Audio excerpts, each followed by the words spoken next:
You hear me? Yeah, I got you. Uh, Oh, wait. we getting live. There we go. All right, we are now live across Facebook, Let Instagram, me and connect. YouTube. All right, so it begins. All right, brother. So Oh, as yeah. always, we're shooting the shits. Pretty much, essentially, there are no rules, no predetermined conversations. It's just straight up, just wherever the fucking conversation goes, it's good to go. Hell yeah. It's just, we gonna talk about whatever we talk about. Yeah, that's. I mean, that's the best kind of conversation, especially because I'm familiar with you. I did hear your song actually earlier today, that Beverly Hills. Yeah, that was a song in the making I had for at least a month, That's not. I mean, and I brought it to life. that's the best part about this business is like, you got the opportunity to sit back and relax. Like, do you like to bring shit out like as soon as you have the idea, like you go ahead and just fucking launch it? Oh yeah, so what I started doing, I recently got a book so I can write down all my ideas because I tend to forget shit. So it's like whenever I have an idea, I start writing it down, and then when I start trying to put it into play, I just put myself in scenarios to where I think it would like match the best. You feel me? Yeah, yeah, yeah, for sure, for sure. Like, everybody's got their own way of writing everything, and like pretty much what I found for me is that I love freestyling. Like, I like freestyling stuff in. The only problem with it is it doesn't have the depth that I really want it to have. Like, I can't. I can tell a story. I can, definitely the flow is the top. When I'm freestyling, it's all flow. Right. But the just the depth. And when I write, I don't flow as well as when I freestyle. So I gotta, kind of work in the middle there somewhere. Yeah, and honestly, I feel that low key because I when I start freestyling, it's more of like I start seeing words that just pop out and just like rhyme to me, and like I'll try and put it in a sentence to where it makes sense to other people and also to myself. Right? But and even then, just like thinking that fast is just like, bro, it's so like I don't know, mind-boggling to me that I can like I could do it, but not to the level of some other people. But I feel like I could do it. Bro, it's like freestyles. The definition, like, you're a younger cat, so like, is a freestyle off the top or is it pre-written? Which one's it? What's a freestyle to you? Low key, I'd be going off the top of the dome. I don't be writing. If I freestyle, I just whatever comes to my mind, I'll just start saying. See, that's the way right there. That is the way. Fuck all that shit where Yeah, it's like pre-written. That's not a freestyle. yeah. I mean, yeah. If it's pre-written, that's just a song that you had in the tuck. That's exactly it. That's exactly it. Literally. That shit's already. Yeah, and it's Like funny that definition has changed over time though. yeah, and honestly, it's like I feel like uh I feel like freestyling is just should be like more of something you think of in the moment, and it's just like it's more creative because it's in the moment. You just think of it and you say it, and you say the words that just come to mind like so fast. Like most people can't do that. Oh, If bro, it's pre-written, it's just like it's just a song. I know I didn't. I introduced the show, but I actually didn't introduce you. I got the comments going. All right, who's the cast though? All right, so we got. Where are you hailing from? Where's your hometown? Oh, what was up? Where's your hometown at? Hometown, Florida. Brevard County. Okay, out there in Brevard. So we got Mikas here. Brevard County. You've been there your whole life? I've been in the music game for 1 year now. Okay. All right. How'd you get into it? Um, that started back 5 years ago. I had always like a similar. I always had like a taste for music, and I always had like I'd say like a vision. I could sing and I could like rap a little bit like back then, but it wasn't like to the extent that I could now. So you But think? I always like saw myself like listening to other artists and like seeing how they like influence people is just like it like it interested me. It interested me and like wanted to do it. So it was like I could really influence some people's life if I could just like, you feel me, make my own music. You know what I mean? I could like inspire people through music, which is like something I love. So, so the goal, the main goal, or the biggest part of the goal, is to, um, for you, is to inspire people, is to change people's opinion. Does your lyrics reflect that? Well, with some of the more heartfelt stuff, yeah. But with some of the more like I say harder stuff I've made, I don't want to influence people to do no like jack shit. You know what I mean? I ain't trying to influence people to go on demon time, but at the same time, do your thing. I mean, like I ain't gonna judge anybody for the way they living, but I will say that you know, I would like people to do the right thing and so on. But again, I know that circumstances don't always work the way we want them to, and whatever happens, happens. Each person is responsible for themselves. Be aware, Right? just be Yeah. aware. Like if you like honestly, I feel like people just take the wrong route in some circumstances, and like in most circumstances, people just take like the the wrong, how do I put this? Like the wrong route to like getting what you want, if that makes sense. Everybody's looking for the quick, the overnight success, the whatever's going to get them the, like you said, the thing that you want, whatever that is. It's typically they're looking for the fastest route, the easiest route. Not really. Most people aren't really willing to do the work. Like that's what I found is that most people say they want to do this thing. Nah, nah. Because like if you weren't getting paid to rap, would you still do it? Oh wait, what's up? If you wasn't getting paid to rap, would you still do it? Um, honestly, yeah, I would. Does it? I'd do it if I was getting paid, if I was just under the table, like if I was just getting paid a buck, I'd still do it. It's If just because it's what I like doing. It's like it makes me happy. yes, that to me that's the right answer. I mean, there's a million different answers, I'm sure, but that's the answer that it is for me. Like, you definitely got to be, um, you have to do what you love. Like a lot of people will do this, and it's an interest for them. Like they're interested in it, and really what they're interested in isn't the rap, it's the what it could bring to them, like what it could bring to their table. So like yeah, the money, cars, hoes, like yes, that's what the goal is for a lot of people. Rather than like you said, you want to inspire people. That's a completely different goal. Right. Yeah. Like it feels like it's honestly like it's a really different goal for me as an artist to like try and influence like the right sort of people that I'm trying to influence. And it's like it gets harder as I go on and like start getting bigger and bigger because it's like I'm getting closer to it, and like I still gotta have like an image to present to myself or for myself. You know what I mean? Well, Like I have an image to uphold, and I have I say like a, I don't know. I don't know what word to use for it. like a standard or ideal, like, because there's like the positive. Would you say you're a positive rapper? You said what? Would you say you're a positive rapper? Like, is that the goal? Is to be positive? Um, yeah. I mean, shit. I say I'm a positive rapper. I try to stay positive in most of the songs I write. That's the exact opposite of me, and I'm actually a happy person generally, but when I write, the beats that I make, they're all in the minor chords. The lyrics that I make, not necessarily the happiest shit, but I think that's the outlet, the therapy side of it. I never really considered it therapy, but thinking about it in this context, it's like, yeah, I mean, I guess it is because it's got. Oh wait, hold up, 1 second, brother. Your audio just went really quiet for a minute. All right, let me see. Somebody said it's not live on 1 sec. Facebook. That's weird. I don't know why it just did that. All right, let me see. How about, is it any better? You said what? Any better? Or is it still really low? 1 sec. Let me just speak again real quick. Yeah. You got me? Yeah. All right, let's see. I'm checking myself right now. I'm actually going to turn it up even just a little bit more. Yeah.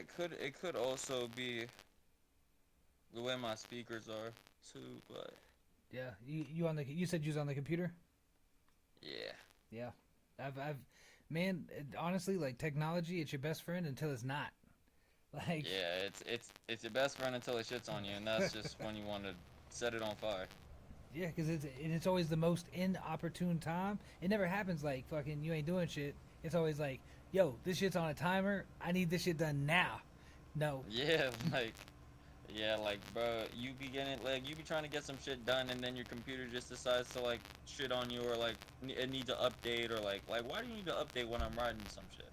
Yeah, right in the middle. Right in the fucking middle. Yo, do you what DAW do you use? Speaking of computers, like do you record yourself?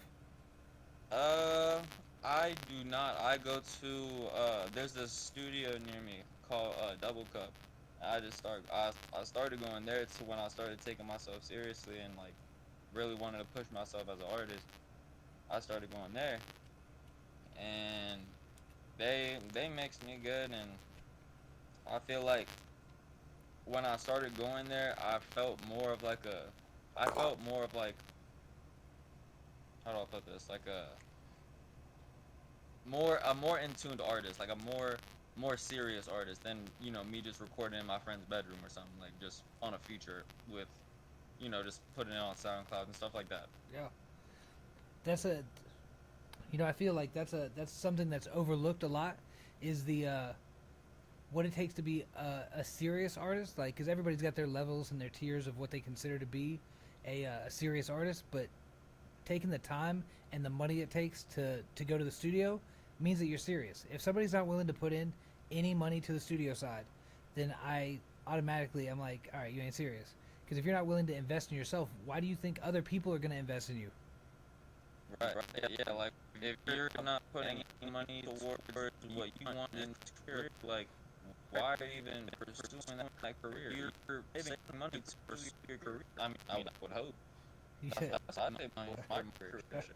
Yo, the 9 to 5 is supposed to fund the dream. That's what I mean. I've always heard it that way, and it's proven true most of the time. I could say that some people were lucked out. Some people did have it to where it just worked. Like as far as not necessarily the music side, but their finances were they were self made. Well, I'll put it that way. Like they didn't have to worry about the jobs at 9 to 5. This was what they had to focus on, and they were already taken care of financially. Do you think there's an advantage to starting the other way, like starting, where you don't have everything, like you don't have this and that, or do you think you could have gone, off the jump with all the resources? I feel I feel like it gave me more of a humble beginning, because in my mind I wouldn't want to just start where I'm financially stable, because then I wouldn't really know what it's like to be like a struggling artist, like a an artist really trying to make it from like really trying to prove a point, which is what I'm trying to do. I've been trying to prove a point ever since I started and taking myself serious, and so on and so forth. And like I feel starting from nothing rather than starting from luxury and just having all the financial stuff taken care of, all you got to do is just put it into motion. I feel like it just takes the fun out of what it like the struggles of being an artist sometimes. I'm reminded of a friend I have, Casey, um, or a nameless artist. It's not Casey. It's anybody else. His name was His name is nothing. He ain't got a name. We gonna put it that way.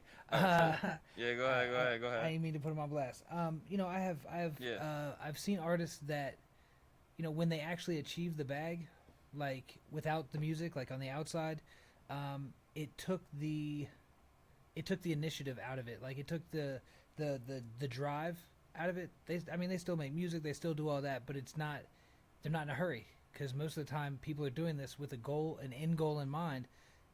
They already hit the end goal. Like as far as the money goes, it's just like, all right, well, I guess we can make money. We can make music again today. And I thought that Right. was really eye opening, because like I never thought about that part. Like if I would have started with all the resources that I have now, or even more so, um, how that would have shaped me. Because I know I had to hustle. Like at the time, like when I was really active as an artist, I was doing CDs out of the like selling CD person to person, fan to fan, hand to hand. So it's like that is a hustle. Like You got to actually push, and you got to sell to people. You got to go face to face. You could be successful Right. without ever leaving your room at this point, Right, yeah, you can literally just like if you have the right connects like from your household, you don't even gotta leave your room. right?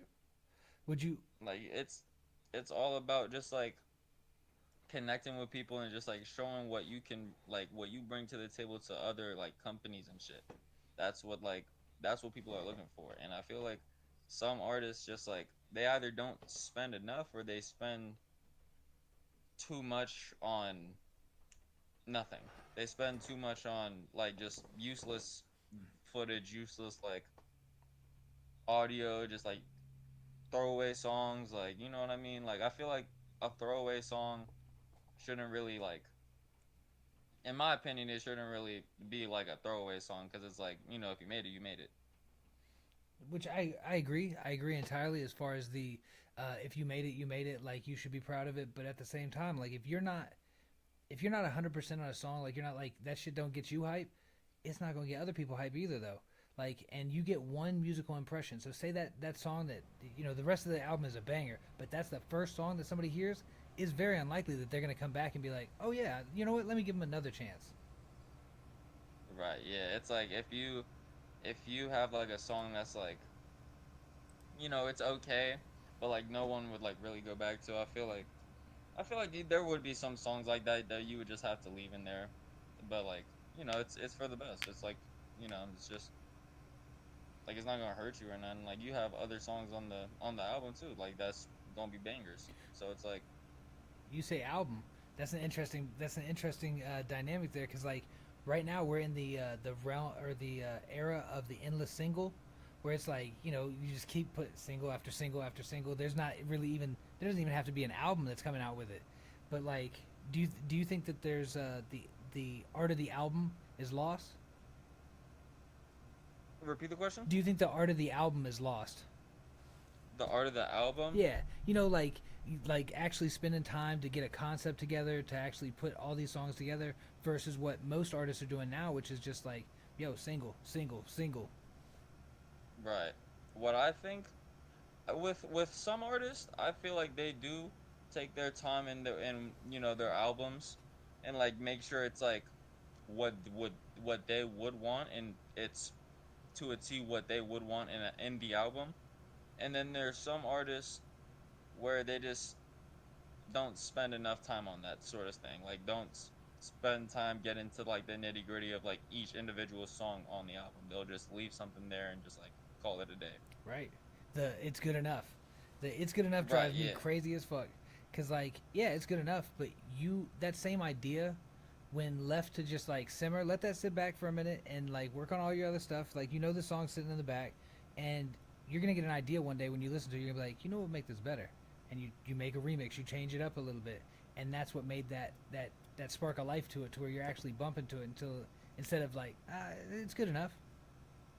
Yeah. Like not you should never call a song good enough.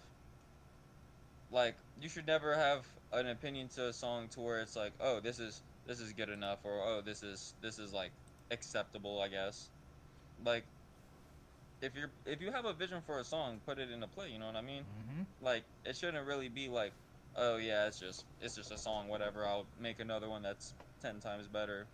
You could do that, you could, but it would be a better look on you if you did, you know, the most for your talent, for your art, for your craft. Absolutely, and Chris Chris Casey over here said he said it's hard to make an album because it's a chain of good songs. It's not an easy task, and I mean I agree entirely. Like it's very difficult to I make a agree with chain that as of good well. songs.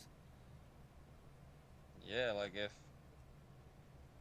oh wait, I don't even have the chat pulled up either. Yeah, that's I gotta pull it up in three different places too. So like DJ Eris, which always shout out DJ Eris, fucking hooking it up, working with everybody that I know, like the most mad DJ out there, fucking putting out as many tracks as possible, just running through them. An album is a lot of work. Maybe it's easier to dismiss a single that didn't do well, but it might be discouraging if you have an entire album that doesn't do well. But you should still do it. Right. but you should still do it. I mean, I shit, I agree with that entirely as well. what else you gonna do? Cause yeah, right. And I feel like with if I were to do an album, right? If I were to do like I were to say, hey, I'm gonna do an album, I'm gonna set it for this date, and I'm gonna work on it for X amount of days. I feel like the amount of the amount of time, like I how do I say this? I feel like the amount of time you put on an album is like the amount that you're gonna get out of it. Like if you like you say, hey, I'm gonna freestyle the whole entire album. I'm gonna freestyle the entire thing, and however it comes out, it comes out. Sometimes it could work if you're good enough. Sometimes it could work if you got that, you know, you just if you're just like that. But there's also some cases where it's like some artists don't really care about that sort of stuff. It's like they're too high-minded in their craft to where they think they can make anything. Yes, I mean I've run across both types. Like really, like people that are just overly confident and end up putting out less than stellar work because they're used to it being so easy to make. Or even a dude that he gets all the big ups from all his people. His circle is sitting there just hyping him up, and he's always used to being the best in that circle.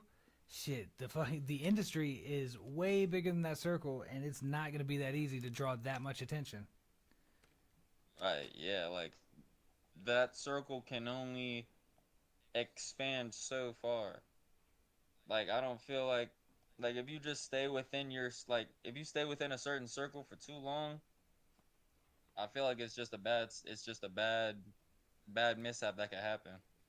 Yeah, I mean, really, I mean that's really what it is. You're gonna end up growing stale or outgrowing it, and not realize where you're at. And that overconfidence is, I mean, I've just seen it too many times. Like even with newer artists, like when they first start out, because I teach a lot of people how to record and how to produce, and when they start, the very first thing they make, no matter what it is, they're super proud. They show all their friends, they show everybody. They're like, "Look what I did," and it's to everyone else, it's like it's alright, like it's good, but the real deal is that you show that same song to them a month later, 6 months later, and a year later. In a year, they're gonna be like, "Bro, don't show that to nobody. Like, I got so much better than that," and but you were proud of it Right. when you first did it. That's that it's good enough kind of mentality because you're like, you're just proud that you made something. Like I made that right there, but Yeah, like you that's what you made like for the first time, yeah. do you feel like that's being a year into it? Do you feel like you still get those moments? Like if you listen back to your first track, are you as enthused about it as you were, or do you feel like you wouldn't listen to your first track, or how do you feel about that? For my first track, I dropped my first track a year ago, and that was around March. And I remember recording that song, and I honestly felt really proud of myself. Like I would still go back to listen to that song again and again. Nice. See that I that's feel like it really like set my sound kind of like a little bit for me, just like how how I would sound on some tracks if I were to be professional because it's my first song. I don't know how it's gonna be. And overthinking, I'm like, well, I think this song is good, so I'm gonna show it to other people and I'm gonna post it. Obviously show it around the world and just see where I go with it. And it got good traction, yo. so and I liked it. So The fact that it got good traction, it's your first one out the gate. I mean, it says something. We got Creature in the house, of course. Big ups. Then we got shit, what's good, creature? J Stews in this beast. So we got the crew What's coming good, through. what's good? We got people coming through that and that's the thing. Like you have you get support from your circle. You get support from your local area a lot of times. Have you got the chance to perform live yet? Have I? I haven't gotten a chance to go on live just because of work and shit, and I also have been going on working on like my videography side of being an artist. Like I want to learn how to like take my own pictures and stuff like that, but like I don't have a good mindset of that. What I have a mindset of is being an artist making music. Yo, I mean, It's just ain't nothing wrong with there's that. so much other shit that I could do, but for a live, I feel like that's something I want to do like later on in the like later on in my career. That's everybody's got different priorities and different things that they love about the industry. Me personally, it was all about the live because if I love going to live shows, and so to give that to somebody, kind of like the way you said that you want to inspire people. I'm the same way, where I want to give people the same feeling that I get when I go see a great show, and I definitely do not want to give them the feeling I get when I'm like, what the fuck is this? Why did I just pay these motherfuckers to go watch a karaoke concert? Nah. Like if you put your album in the background and you got the vocals on it, everything, and you're just kind of like you're the ad libs or the dubs, get the fuck out of here. That's not a show. Yeah, it's not. That's not like a. That's just you fucking. You just mumbling over your own shit. That's it. That is it. Like word up. Like you just mumbling over your own shit, and you just honestly, it makes the song sound bad. Yeah, it's crazy, and I know this is a hot take on it, but like, you got some of the biggest artists in the world right now. That's exactly what they do. They just go over it, and like, I don't see how they sell out shows and all this good stuff because their popularity, precedes them. But so does the videos of them live shows. Like, they're not even trying to hide that they're doing that shit. It's like, bro, some type of shame. Come on, like. Yeah, like there's with some bigger artists, like I feel like they it's more lost when it's like when you become more of a bigger artist because you feel like at a stature in life where you can't really see yourself fall. Yeah. You can't really see yourself make a mistake like that. Like you can't really see yourself making a mistake like for something you think is or something they think is small. So would you say that with that kind of mindset, is that does that work for everybody, or is it just, do you think that it's individualized? Like does that work for you versus another artist, or is it just kind of a universal rule? Repeat the question again. Like, do you feel that that's like a universal rule or a take, or is it like that's like your own personal feels and it's Oh no, specific? that's just my own personal feel. Like what I say is my own personal feel. I feel like people have, however else people feel, that's how they gonna feel. What I feel, that's just how I feel. You feel me? I could say how I feel. I could really express how I feel, but I can't really make you feel how I feel because it's how I feel. You can just kind of see how I feel. You know what I mean? Yeah, well, I mean, I think that we're there's two things that we do in this industry. It's obviously it's the entertainment industry, so we're here to make, entertain people, whether it's through, but I feel the way that you entertain people generally is making them have some type of feeling. Like, when I write a song, I'm not really thinking about a feeling. Like, I'm not like, all right, I want to make people sad. I want to make people fucking laugh. Like, I'm just writing what comes to my head, and whatever that does is what it does. So I kind of feel you on that, but also, I think that a more concentrated artist would like really focus on the emotion that they're trying to display and really get it out there, kind of like an actor. Rappers are Right. voice actors in a way. Yeah, I feel like, yeah, I mean, in a way, like artists are like kind of like voice actors Yeah, I mean, you got to put it on every single time. Because the first time I every heard, single time. who was it? Who was it? It was I know Snoop does it too. Like where he will not have that swag on his voice. He'll just like talk like he normally does, and it's like, oh shit, Yeah. it'll catch you off guard because like you're used to him having that the drizzle. Yeah, like that's not who I listen to. That is not him. Who is that? Do you feel like you'll be because you mentioned your persona earlier? Like, do you feel that your artist persona is the same? Like, it's just the same. You are your artist persona, or do you take on a little bit of caricature? I'd say I feel more confident as Mikai, but I feel like I'm still the same me that I started when I was a kid, when I was a little baby. I'm still me. So I'm it's just trying to express it more now, express it more on a worldwide scale. right. Trying to get that out there. Trying to get the me out there. Exactly. So your goals as far as a long-term goal, like say let's say the next 5 years, where would you like to be in 5 years in the industry? 5 years. If I'm being real, I'd like to be on a yacht in the middle of the sea. But in realistic terms, I just want to be like somewhere stable, my music career in a good, nice place. Like I'm where I wanted to be all those years ago. My goals are set, and I'm just chilling, living life, being happy.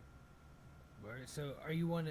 Are you gonna be one of those artists that that you'll do a run? Say you do a an album run or a single run, and then you know you're gonna take a break for a while, go experience life, or are you gonna be always writing, always focused on this music thing?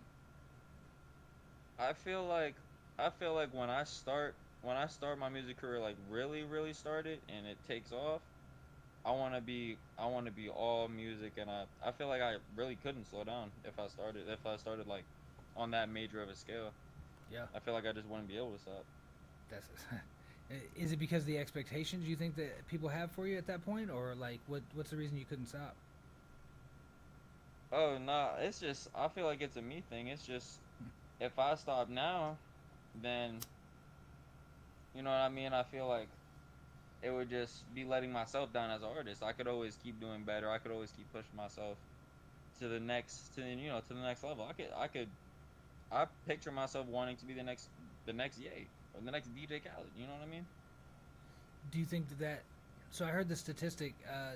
Well, two different ones. One is um, rappers don't really, or artists in general don't really get any um, big success without being in the game at least 5 years. Um, I don't know any case studies to say the opposite. I'm sure there are quite a few, but like, do you think that there's something to having to work your way up through the ranks, like and actually earning your stripes, or do you think that somebody can come out the gate and just fucking blow people away? Are you asking what is it like? What do you think the steps are to like being an artist? Like what? Do you think that they're important? Like, there's no, it's undeniable that there are steps, but is it important to have to go through them, or do you think that certain people can step over certain steps? Like they can come out their first year and have a platinum album and be good to go. They'll keep going, or do you think that you have to go through those, the each initial step to be able to sustain it for a long period of time? Oh, I feel like an artist could blow up with just one song. It just depends on what you do with that one song. You got the It all attention. depends on how you push it, how you really like how you really feel about that song, how you really express that song is how it's gonna do in like terms of blowing up. And if it blows up, you could just be on a set. You could just skip the steps. Fuck the steps. Okay, all right. Because like I mean it's and that's fully possible. I mean I've definitely heard of, but I can't think of any examples of people that like skip the steps and stayed around. Um, because I think it comes with the thing that you mentioned. Like you said, the live is for later on, right? Like, Yeah. all right. So if the live is later on, like you got to be able to do a stadium full of people, and you haven't done, but like your biggest show up to that point is like a couple, 20 to 100 people, like big difference, Right. and like Yeah. you work your way up. Like yeah. I feel like my biggest stage as of right now is just in front of my friends. Yeah, I mean that's the most. They can be the most positive and or the most negative fans there are, because like I expected when I first started doing music, I expected my my mom to listen to it, my brothers to listen to it, like every one of my friends better be fucking repping that shit. But what I found is that like Right. they definitely supported me 100%. They were all about it. You go do that. You go do that. Nobody really was really in that much support other than my younger brother. Nobody really supported in that way. They were like, yeah, I want you to be successful at what you do, but they weren't listening to the lyrics, listening to what I was talking about. Like, I don't think to this day, I still don't think my mom has heard a single one of my songs, but she's like, yep, keep doing it. Damn, all right. Like, and to me, that was a big hit because I expected it. But do you expect that your friends, do they have to, to support your music to be friends still, or can they like, I don't want to say negative shit about it, but like just not be impartial to it? Do you think that they're still friends if Right. they're impartial to your music? I feel like if your say your friend like listens to your song, right? And they have they like it, but they have some stuff they want to say about it that they think harsh criticism. Yeah, I feel like I feel like if you give your friends or if you give your friends that are trying to pursue music harsh criticism, it'll help them better than sugarcoat. absolutely. Cause because sugarcoating, you could lead someone in the very wrong direction, and you could just fuck up their whole picture of what their sound wants to be. That's 100%. I mean, I have artists that have come here that they're unconventional, and so they didn't have a musical background. I'm talking about T.O. Lestat, just in case he's watching. Um, T.O. Oh Lestat, shit. like he's an artist that, you know, as a rapper, I always felt that drums, that's what I'm listening to get my rhythm to actually stay on beat and stay and do the song. But this man listens to the melody and raps to the melody to stay on time and everything. And I'm like, that's that's weird. It's counterintuitive. And he started rapping with somebody else in another studio, and they just kind of developed that sound with him over time. And like, if he would have came to my studio first, I would have like tried to correct it. I'd be like, "Yo, listen to the beat, man." Like, uh, but now that I hear it though, I'm like, "Yo, that shit actually is different, and it actually makes like musical sense." So I think that your friends stifling your style and everything is fully possible. There's there's a way to deliver that criticism. Like, Yeah, there's a way to tell your friends you're doing good, but you can do better.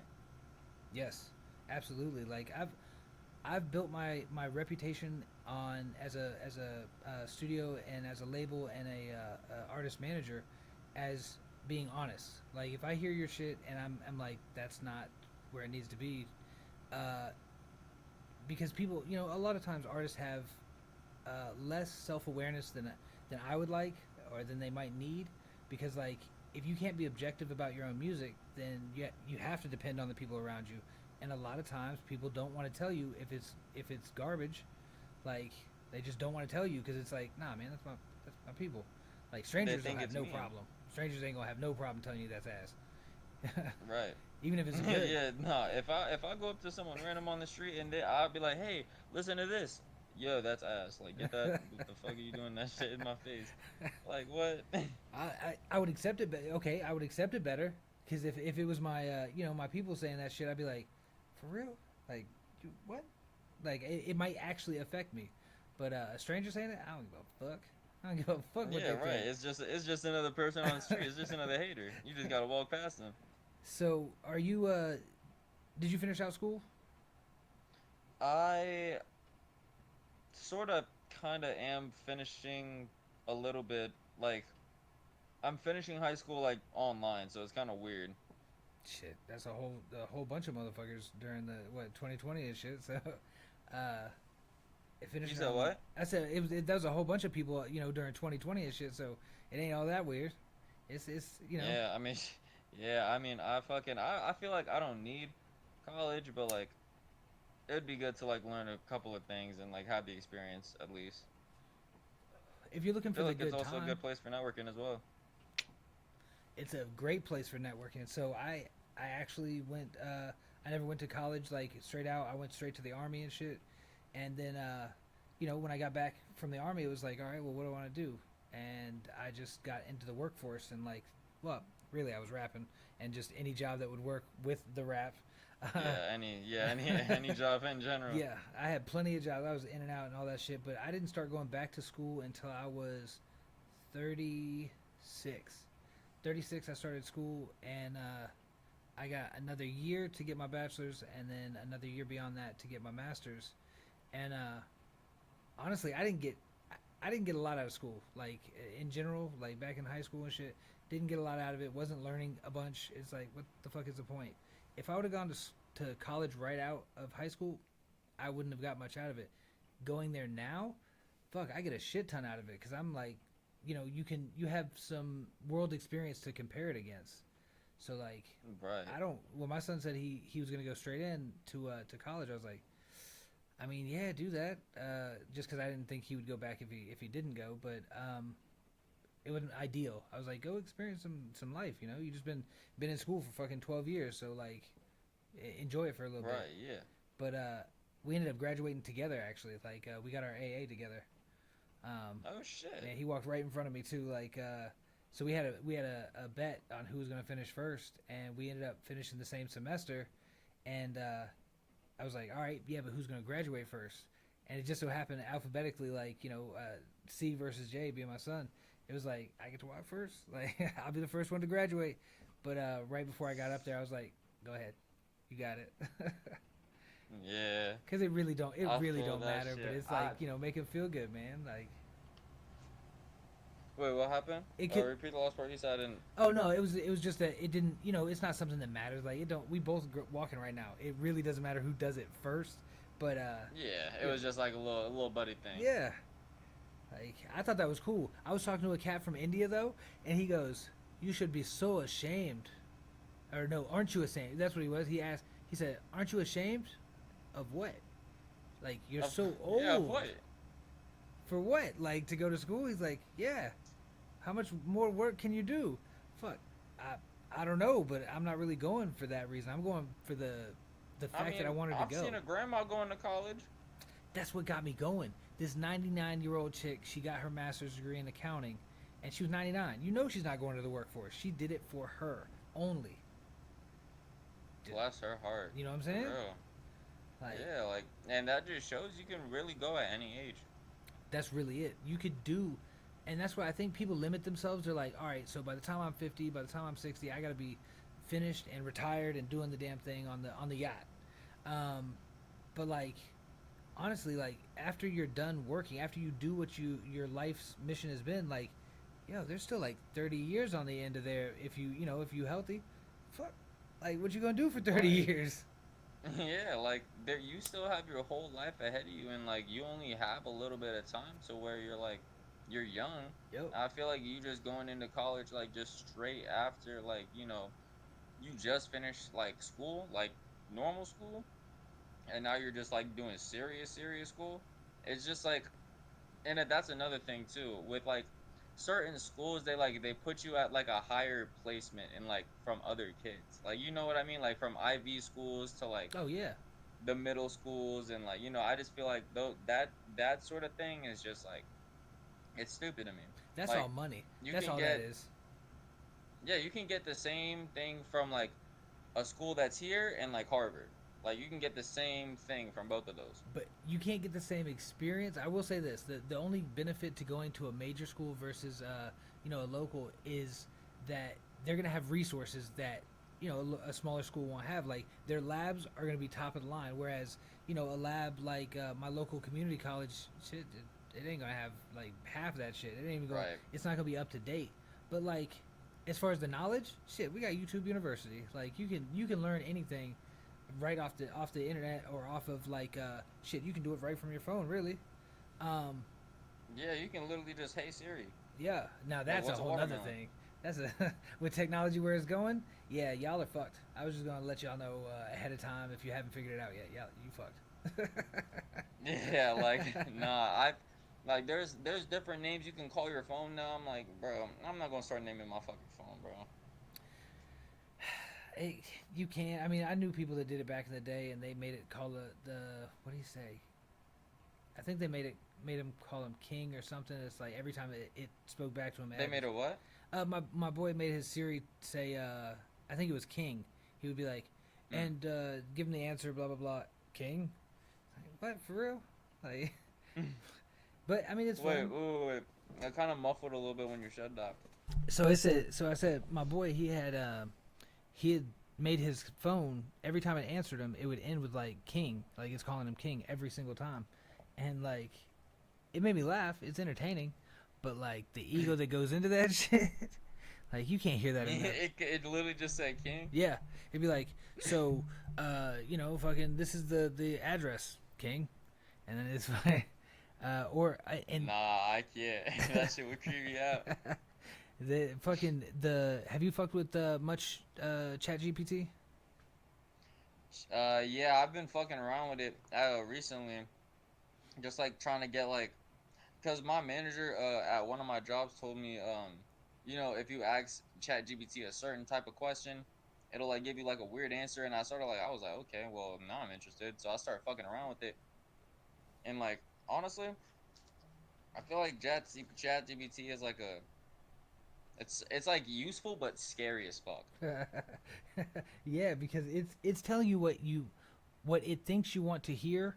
So it's really not it's not always accurate. It can fucking it even says it on there. It's like it will hallucinate, and hallucinating into that is just giving you a wrong answer. Um, but Right. the You can, yeah. some of the It'll give you such a bad explanation of what that shit is.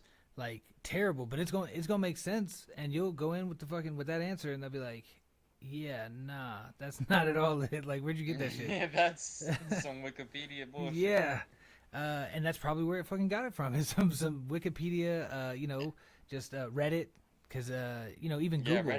Reddit. Oh my god. Exactly, it came out racist. Um, they fuck, Reddit be coming out with some crazy answers for some stuff. yo that I've been seeing like the controversy on Reddit. That's why I deleted it. I can't. what was it? What you talking about? Which part? You said what? Like what kind? What was the drama on Reddit?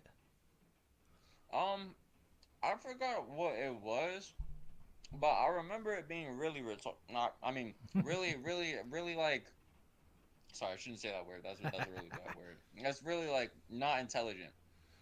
Yeah, yeah. I mean, it it's not the best place to learn anything. Like learning from other people, in person, yes, good. Learning from people online over Reddit, probably the worst. Next to Yeah. what Wikipedia and shit.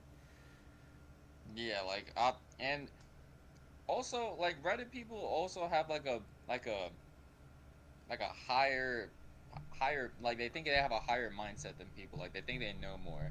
Also, That, it's like you'll have people battling out their ideas and their opinion, and it's like it's just an opinion. I definitely I definitely love to hear other people's views because that's how you gotta steel sharpens steel type ideology. Like Yeah. you have to bounce your shit off of other people and go like, does this make sense? It makes sense to me, and then they're gonna turn around and be like, no, Forrest Gump is not a biopic. Yeah, Forrest Gump is a fucking a regular man. It was just an illusion. Yeah, it's a Hollywood story to cover historical events. I actually had the reason I say that is because like there was a I'm not gonna say who it is. But You had Gumby or what'd you say? Fucking what did you just say? Not Gumby. Why did I think of Gumby? Forrest Gump. Sorry. Yeah, Yeah, there we go. It had the same shit. It had the same Gump thing. In it. That's Gumby, what I I hear said. it.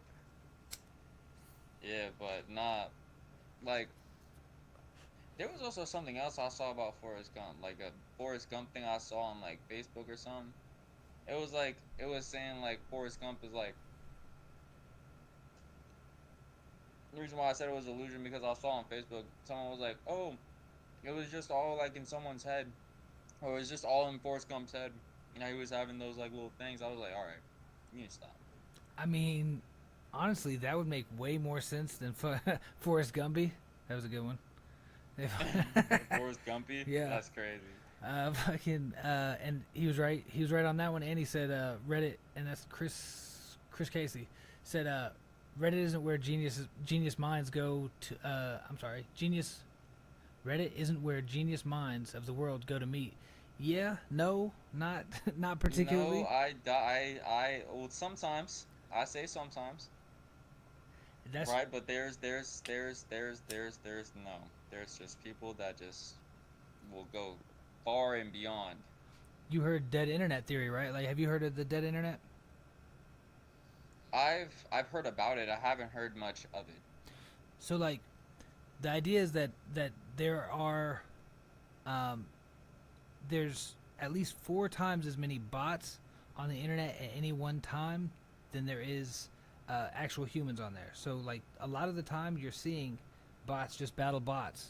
They'll pick a stance and they'll just go at it against each other. It's like, and there's actually a really good Reddit that shows that actually. It Yeah. shows them just everybody just backed away. Like it started the bots out, and they pretty much just sought out these bots and watched them just battle it forever, and it just devolves into madness. Like it's just like it don't even know what it's talking about anymore.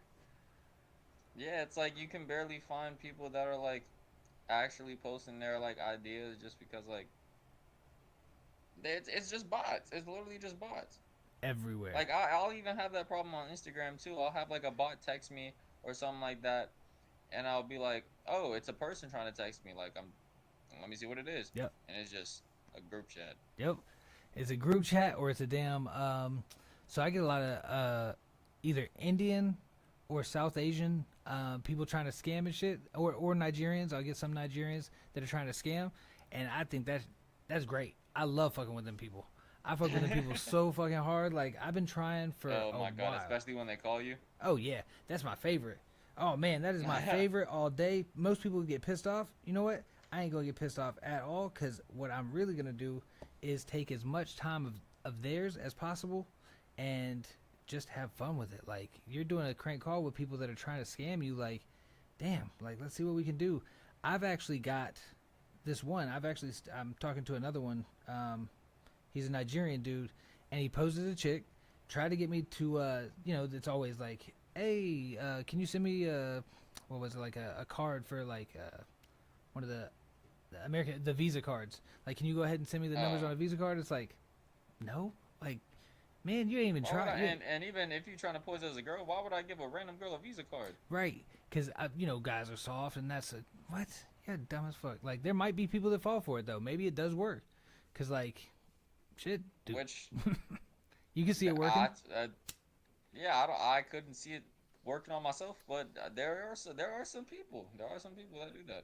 And that's where it's like, that's a good hustle. So my whole thing was, I actually had it to where I'm trying to, and I've done it with a couple, and I've still not got it done yet. But like, I will just go tell them to go ahead and drop the whole act, drop everything, and I can actually make money with you. We can make money together. The way we're going to do this is I'm going to train you how to actually do these profiles, because all I had to do was take your profile picture and run it into Google, reverse picture search, and then and I found out who this actually is.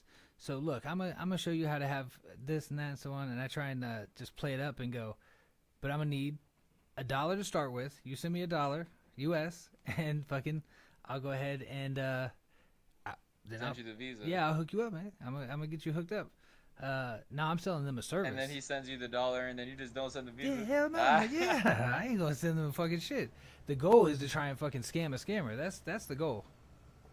That's some Joker minded shit. Some Batman Gotham villain type mind. Trying to do it, and also in this in the heist. That's actually my role here is the mastermind.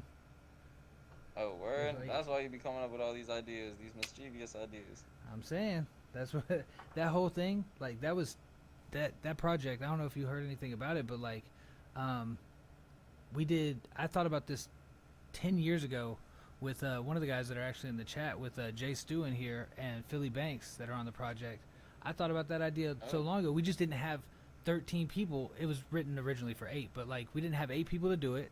Now I got way more than 13 people that I fuck with. Like I got scores of motherfuckers around, and it's like, all right, shit, we got plenty of people to work with. Like let's do that. And so it started back up like just this past year, and that's how I met Remo.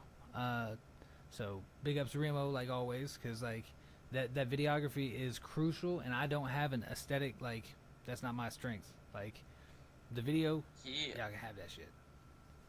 Yeah, I have to, and I honestly have to thank Remo for most of this stuff, because he's been teaching me the ropes on a lot of things, and it's like I met him through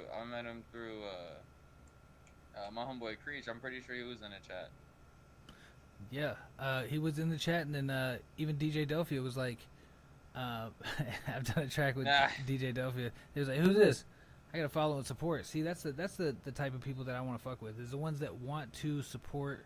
They want to support independent artists. They want to support just art in general, because like this whole AI wave is coming, and it's coming so heavy that it's got a stigma. Our own independent wave is coming. It's just in the works. I feel like there's a big wave of like music just like new and like kind of different sounding music that's gonna collide at one point, and it's just gonna be like who has the best sound out of all of them, What, like the ones who are selected. yeah. What do you think? What do you think? Like If you had to just speculate, like, what would you think? Some of that might sound like, or like, is there a way to describe it rather? there are some people who make like the Jersey pop, Jersey club, Mm-hmm. those people who rap on those beats, and then you got the underground scene where you got the mainly underground people. I don't know that much about it, Yeah, but the underground scene it's fucking huge. like with Lone and everyone else, Dude, underground. and then you have just like mainstream artists and like R&B artists, soul artists, like whole a whole bunch of like different sounds, just like trying to see who's the best sounding. Yeah. Was you a You know fan what I of mean? Mac Miller? You said what? Was you a fan of Mac Miller? I say I'm a fan of Mac Miller. Yes. So like, only reason I ask about that is because like I felt at that time he was one of those characters that definitely had a different sound. Like you knew when his track came on. Oh, for sure. And For sure. He definitely had his own sound, his own way of doing things. Like, I think it's important. yeah, that's one of my lookup artists. Like I can't stand that like I constantly see people do like they said, I'm gonna ride my own wave, I'm gonna do my own thing. But then when they come out they sound exactly like someone else. It's like that's not Yeah. it's not original. Like back like and I'll say even like when I was younger, when I was a kid and all that shit, like originality was the number one most important thing.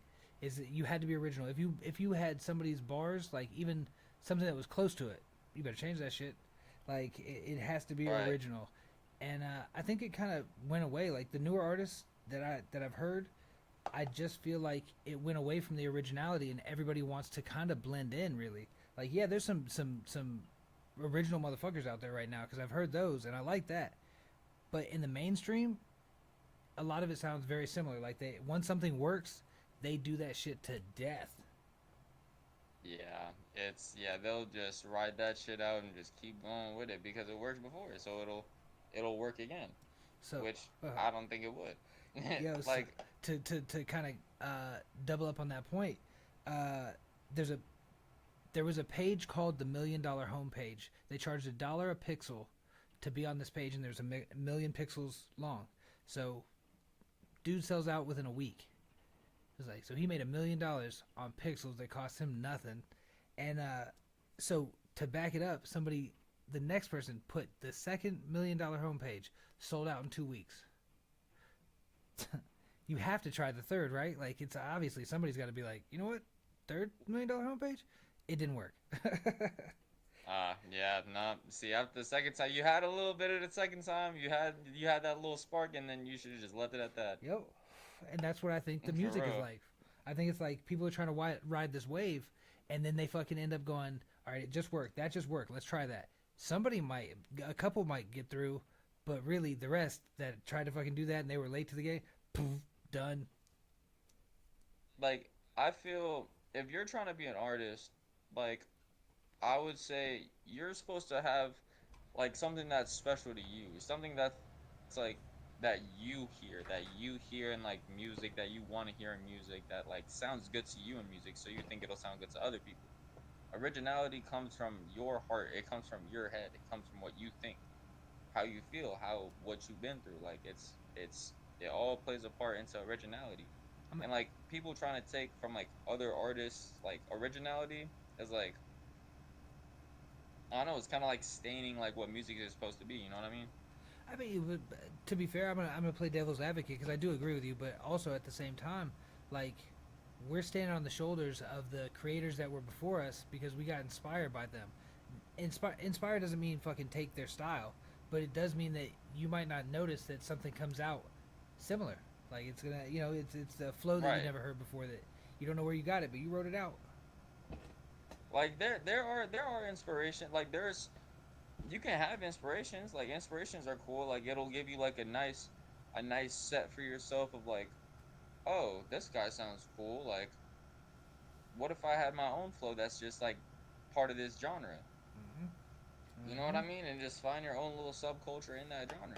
You don't gotta like copy and paste from another artist. That's That you just said it just right copy and there. paste Don't another copy and artist. paste shit. Like observe, and then go, okay, how can I use that? It's just another tool in the bag of like, yo, I can pull that out, but like, obviously, if I mix it with this different style, like, it's gonna, like you said, a whole bunch of different genres are going to clash and collide and create new sounds, and that's how it always is. But I think with AI though, being what it is, it's about to get dangerous for artists, like really, especially independent artists that hasn't made a name for themselves before it takes over, because I think that like when you can customize your music, like one, your AI is gonna be personal. It's gonna be like what is that in Iron Man? He's got that fucking computer, uh, Jarvis. So like Mm. everybody's essentially gonna have their own Jarvis, just an assistant essentially. But he's gonna know shit about your day, about like your week, all that shit, and you can go, hey, can I get that Mac Miller song? Like, I want a Mac Miller song over a fucking K dot beat, and I want it to be about my week. Bam, done. 30 seconds max. It'll probably be Yeah, boom. instantaneous. And like there's no craft. Like there's no like there's no pen to pencil. There's no like coloring sheet. Like there's none of that. There's you just have fucking you threw paint on it and it just made a picture like SpongeBob. Yeah, but if it appeals to you, because I think that people's attention span, like to look for something new. Do you at you said you're 19?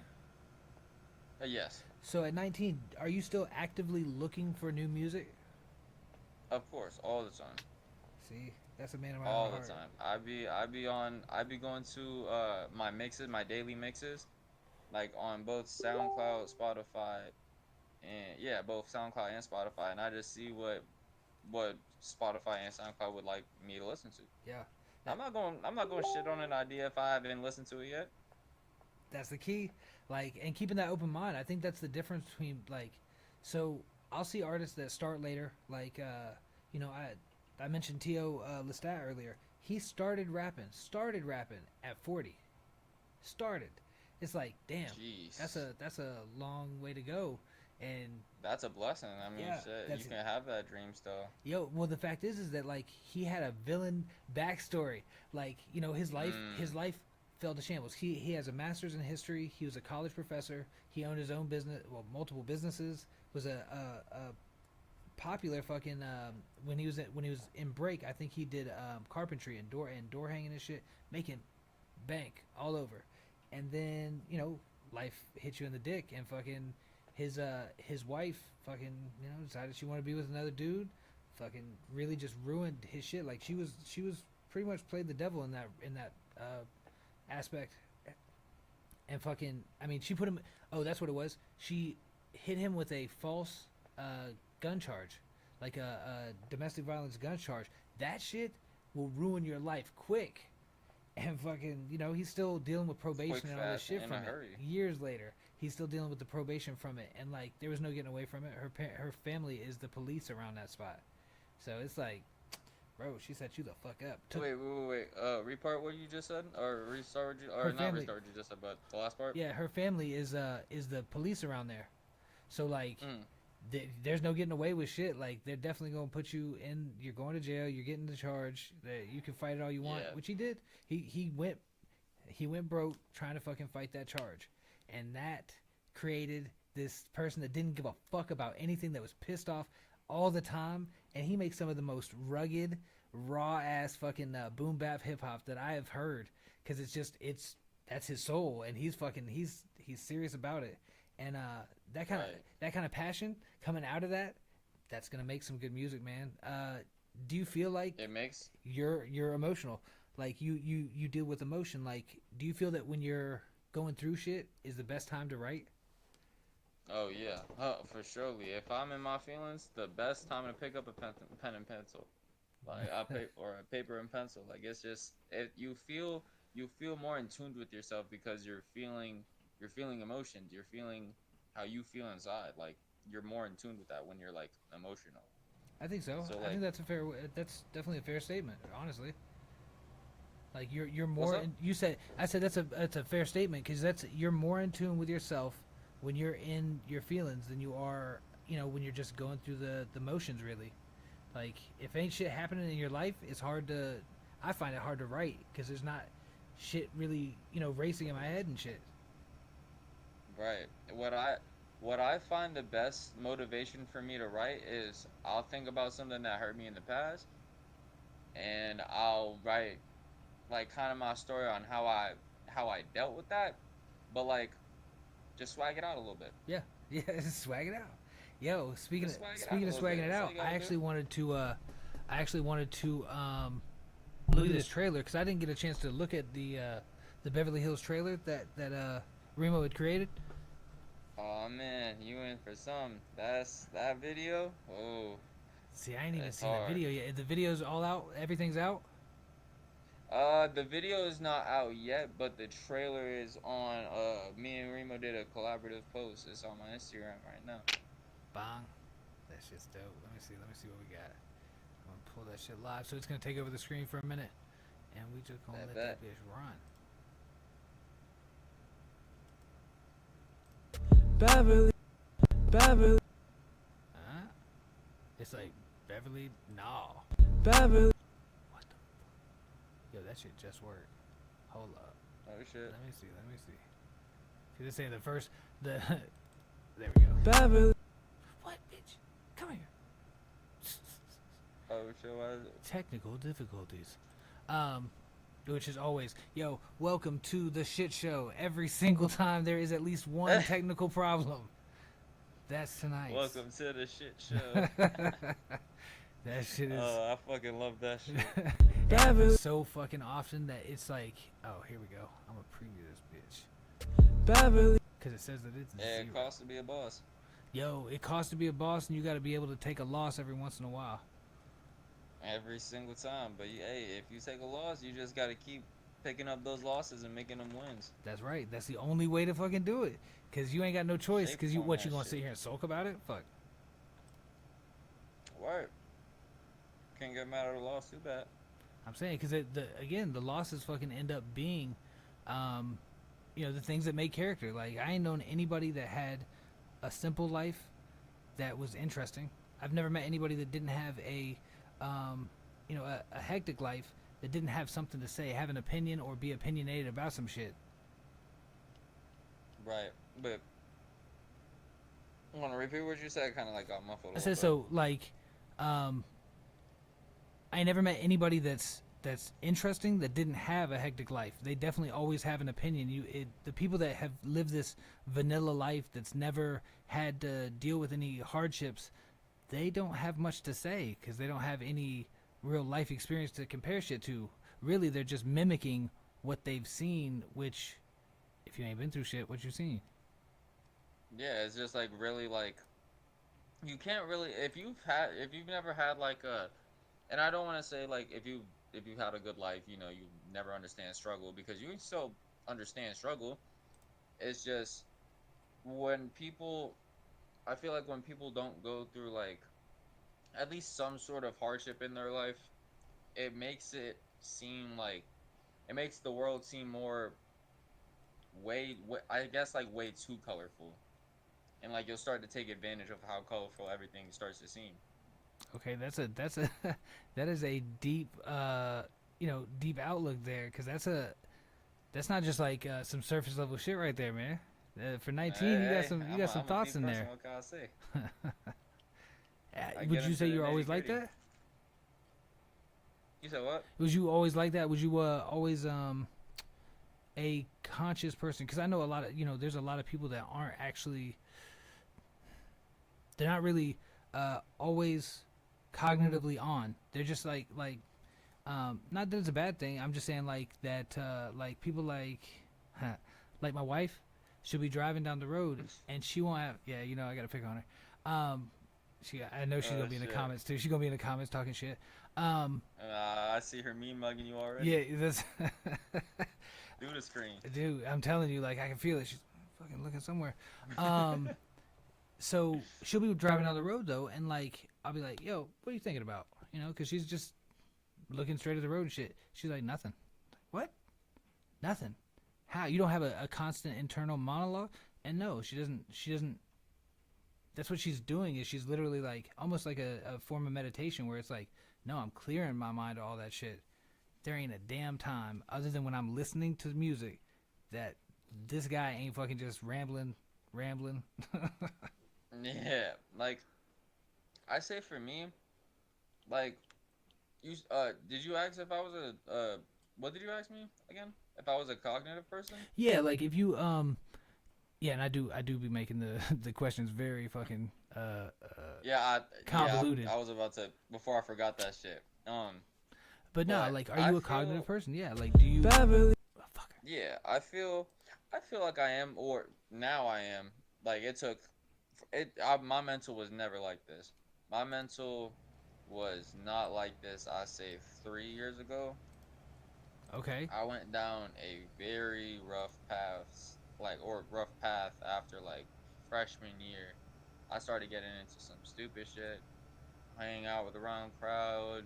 Got like kicked out of school, had to go to another school, just all sorts of shit. And it kind of shaped me to where it's like I don't want this to happen again. Why would I let it happen again? Right? So I try to shape it, but when I try to shape it, it kind of gets I kind of got like more fucked up, if that makes sense. Yes. Like when I just started to like let shit like kind of not phase me and just keep going to get to where I need to be, kind of fucked me up because I wasn't doing what I needed to. When you say not doing what you're needing to do, and I know that it obviously, it obviously had to have a an impact that was positive because you're using it right now to be able to articulate your thoughts and ideas and put that down. Like that's a very difficult. It's a skill like that people achieve. So like, do you feel like you had to you had to go through that to be able to achieve that, or do you think it's just maturity of the mind over time? I feel like it's just with the experiences that I've had throughout my life that I was able to change, and without and I'm grateful for every experiences that I had, even though it was bad or if it was good. Like I'm still grateful for everything because it was me living my life. Even though it was bad, it was still I lived. It was still I lived life, and I still was living in that moment. I felt something, so I'm grateful for it. Like, and I feel like with all my hardships and even all my good ships, it just shaped the person that I am today. It shaped how I could think, how my mindset kind of works, and how like I would want to go about certain things like better from how I did. I mean, I know that hardship, and it's hard to say because like when the hardest thing you've ever gone through is the hardest thing you've ever gone through. So like, so for everybody that's different, and they have different levels of what hardship is, but like, I wouldn't change anything about the past because it made me who I am now, and I really like that person. So like, it's really hard for me to say that, you know, yeah, nah, I wish all that bad shit didn't happen, but Yeah, because like word. it should, I'm here. But I really do think that if you, like I said earlier about being interesting, I can relate to anybody. I can, talk to, converse with anybody because I went to 16 schools to get through school, and I was at one of them Mm, schools for 3 years. So like, I moved a lot, yeah, a lot. a See, lot, you have the experiences, buddy, which is and it was I feel fun. like that makes you more blessed. Yeah, that's what I'm saying. Like, at the time, it didn't feel like it at all. But like, I didn't realize that I had that ability. Like, people is my superpower. Like, I have, I can relate to anybody. The only people that I don't really relate to at all is the the wealthy, like the ultra wealthy, because I have no frame of reference of what that is like. Like, I'm not part of the yacht club. I have not gone sailing. I didn't go to Costa Rica this year. You know what I'm saying? Right. Like, yeah. But I relate Like to I feel everybody with else. you said what? But I do relate to everybody else because, like, shit, Right. music gets you there like at least 50% of the way. Right. Like, yeah, you went to school. Yeah, I fucking went to school too. I can relate to you on that. And it's like, I feel like I can relate to people on a lot of things as well. And like with the wealthy, it's not like they don't have problems. It's just that they don't got the same problems that we do. Right. They got rich people problems. They Yeah. have their own box of problems. Honestly, though, I'd like to have them problems because those types of problems is the type that you can. I'm not really, and that's the other part. I do want to be wealthy, but it has less to do with me and more to do with being able to help more people. Because you can't help as many people if you don't have wealth yourself, if you're not stable yourself. What's up, Right. dogs? My dogs just decided to bust in. Oh shit. What's up, motherfucker? He's like, it's fucking raining outside. Why am I outside, man? It was raining outside. Yeah, that dude, he does too. He busts in. He's like, poof, come on, man. I ain't supposed to be out here. The other one, No. not smart enough, bro. Not smart enough to. She'll sit out in the rain before she'll even try and get in the door. Ooh. What you a dog person, cat person? I I have a cat, but I'm not gonna lie, cats are assholes, especially when they're little. Like I remember I tried to pet a baby kitten. That motherfucker bit me on my pinky, like near my nail. I'm like, bro, why? That's Like I'm trying to hilarious. pet you and shit, trying to pick you up, trying to be cute and shit, and you're just gonna bite me. That's why I fuck with dogs more. They're just cool. That's my opinion, but like, hey, fucking some people don't agree, and that's all right. Like they Right. I got some friends that say like they hate dogs with a passion. They're like, dude, they're fucking just brutish and like just dumb and shit. Hey man, fucking don't talk about my dog. But the Like I mean, hey, they like are. some people do like the chilledness of a cat, like just they do their own thing, they take care of themselves, like some people do fuck with that. But they're too egotistical Yeah, and assholes. they 100% are.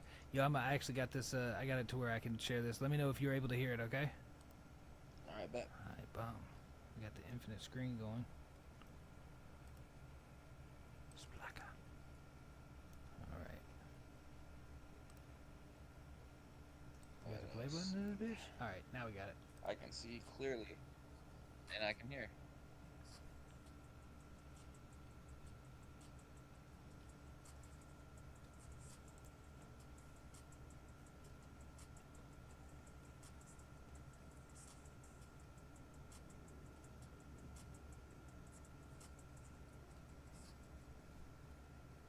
Oh man, I want to see the damn video now. Ah. That's fucked up, man. The video's coming soon. I promise you. I promise you. As soon as that bitch is up, that shit's gonna be released to all plats. I'm gonna put that bitch on my Instagram, my Snap, everything. That shit's gonna be up there. So let me ask you a question about that, about releases. Like, are you going to, when it comes to releases, do you just think, put it out there, put it on SoundCloud, put it on everything, and just see what happens, or do you have a strategy for your release?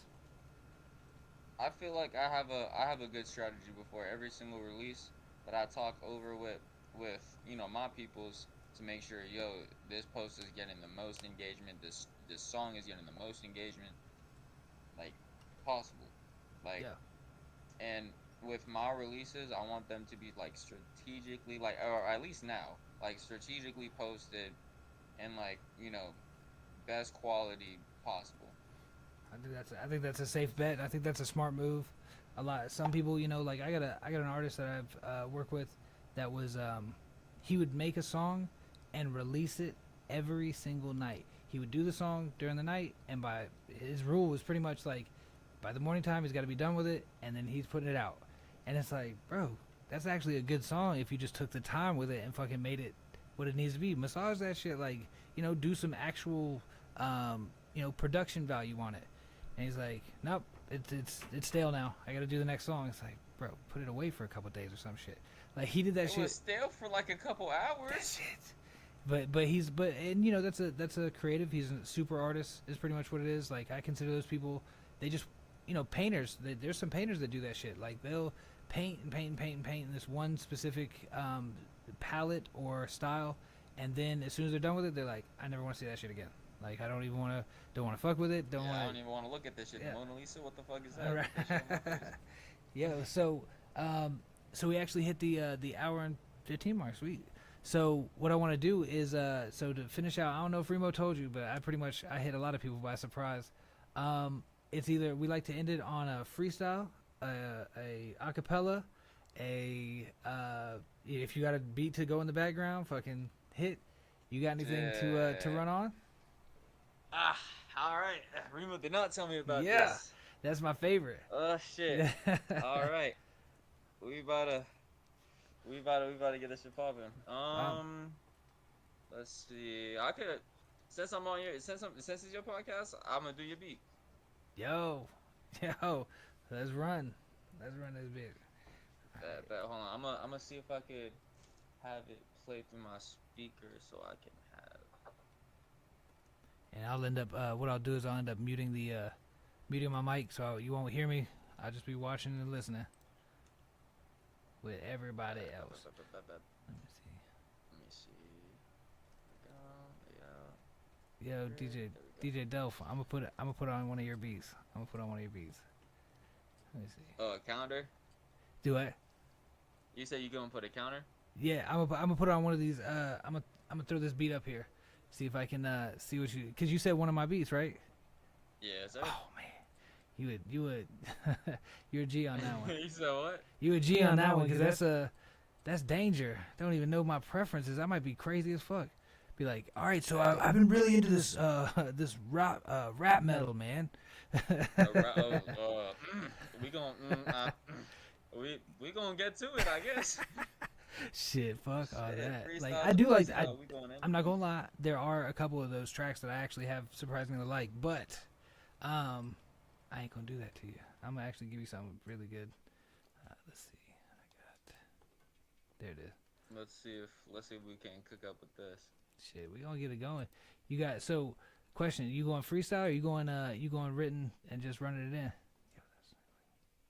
Nah, we freestyling off the top of the dome ski. Off the dome skis, yo. That shit's got me hyped, bro. Hell yeah. I like that's, and to Only me off the top of the dome ski. that's a free. Yeah, and only a couple people actually. It's really funny because only a couple artists have actually gone freestyle. They typically, they're promoting the song, they're doing that. They'll end up running that track. They ended up running the track? Yeah, they end up running they'll run the track that they're promoting or whatever, and it's like, all right, yeah, I get it. I feel that. Because it's good promotion, but fuck, this is good fun. You know what I'm saying?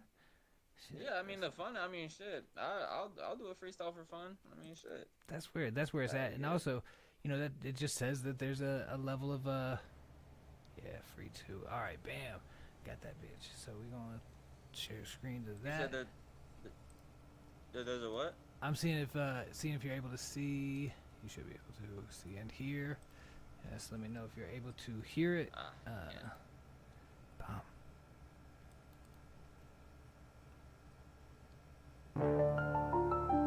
Can you hear that?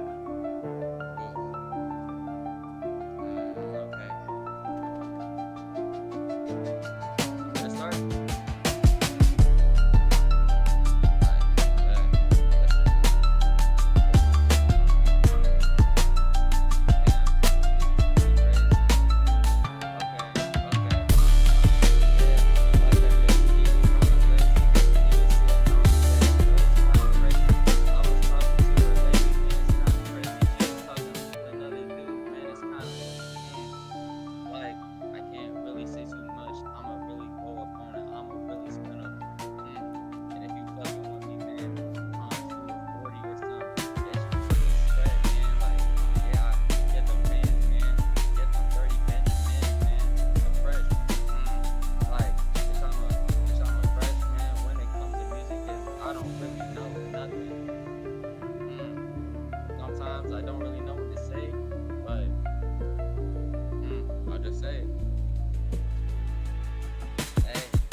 Damn, like oh shit, that wasn't my best work. But Yeah, listen, that's the good shit though, cause like I ain't even gonna hold you on it. Like that's a very difficult thing to do for a lot of people is be able to, just at drop of a hat, put the pressures on. You know, people's watching.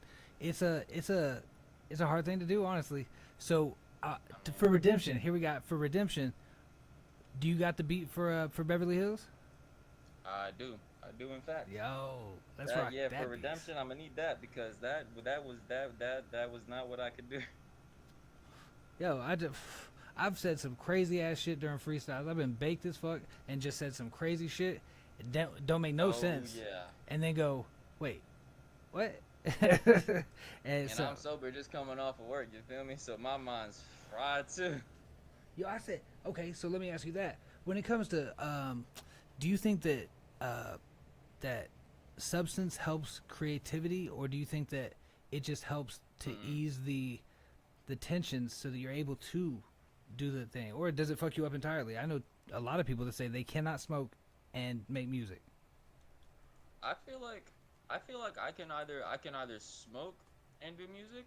I can either be sober do music, and I can either drink and do music. So you I make could do music. what?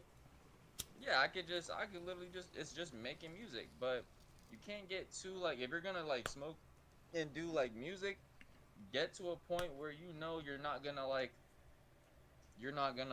blow out an idea because you forget it the next second. Record, You know what record, I mean? record, always. Right. Always hit record and always and if it's on the drunk route, just record some shit before you fucking slump out because it's bound to happen. It's definitely gonna happen. There, you ain't stopping it. Nah, for real, you not. Shit, I've been there too many times. That's the problem. You get there and fucking. Yeah, I'm about to send this to your Gmail right Alright, now. bomb. Yeah, and that's yo, you got it from. Actually, I mean, if you are you on speakers? Yeah, because you ain't wearing headphones, right? I was, and then I took them off because they was acting a little weird. Yeah. So I just stayed with the The speaker speakers volume. out loud, right? Like, so if you do it on your side, it'll actually probably sound better, just because like Yeah, probably. Yeah, here, let me connect to this.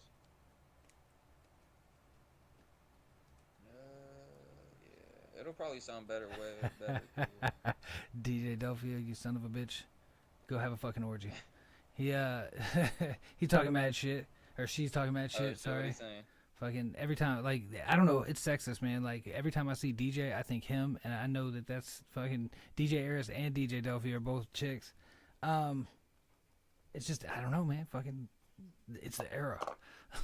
It's the you said it's the era. Yeah, like I mean, most of the DJs that I knew, like it was all male, pretty much, other than like DJ Baby Icy and DJ Baby and Icy. Like Icy was the male counterpart, but you know, fucking that's the only female DJ I knew from back in the day. So you said Yeah, I don't really know that much female producers now.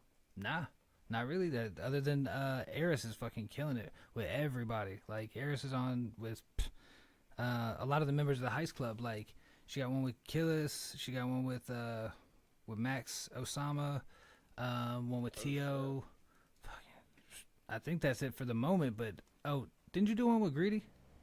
Yeah, like Greedy Gives. There's so many motherfuckers that are in this in this project that like it's gonna get more expensive. Like next year, so this year it was 13.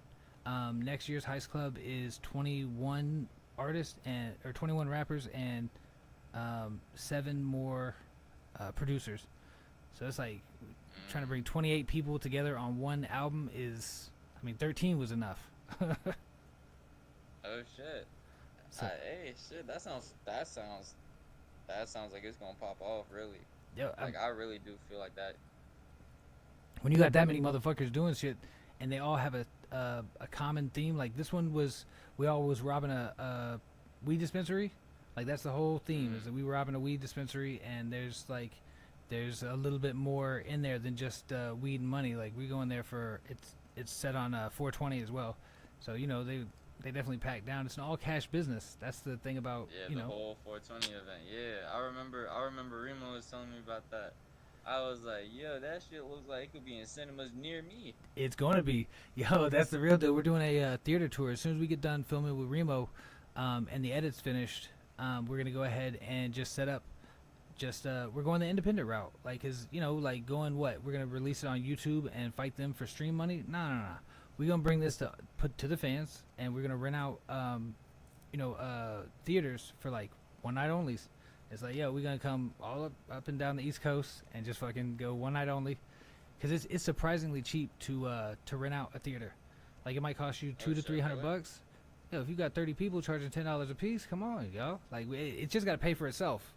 Preferably the Yeah, gas I to mean, get to the yeah, next spot. But like you have 30 people paying $10, you gonna get somewhere. that's what I'm saying. That's what I'm saying, and that's why we're hitting it in all the major cities that the artists are from. I mean, we can't do all the artists because, like, we got some from Australia, we got some from the Bahamas. So, like, I would love to go down there, but them plane tickets, we're gonna have to sell a couple of days. Right. It's you gonna have the little travel fees. That's a whole different thing, man. Yo, me and Reem is gonna be in Australia next year. We're doing a national Australian tour, so we're gonna go all the way around that bitch. Shit. It takes about 30 days to do that trip. My boy Hesh, big ups. He's the one giving the the guided tour, essentially, like, cause he's a popular artist over there, and I was like, yo, jump on with you. Like, I know you want to do it again, like, cause he just did it this past year, and I didn't realize, maybe it's cause I'm American and we're somewhat culturally ignorant, and I didn't realize Right. how big Australia was. It's slightly bigger than the U.S. Yeah, it's that shit is big. They got big ass state, big ass spiders, Yeah, animals, fucking people. plants will kill you, Yeah, plant like literally. literally. Like everything in Australia could fucking kill you. I'm glad I stayed my ass where I am. I mean, Everything fuck, else man. get me. You want to get around? Do you want to travel? Do I? I do. I do actually want to travel, but I am terrified of plants that can kill me. Because I remember I looked that shit up, and that scarred me for life. I'm never going to the Amazon again. Oh, so you I mean, been? again, I mean never. Oh, I was like, what? You Never, already never. been? Yeah, hell no. Nah, I'm not going there. That's how people die.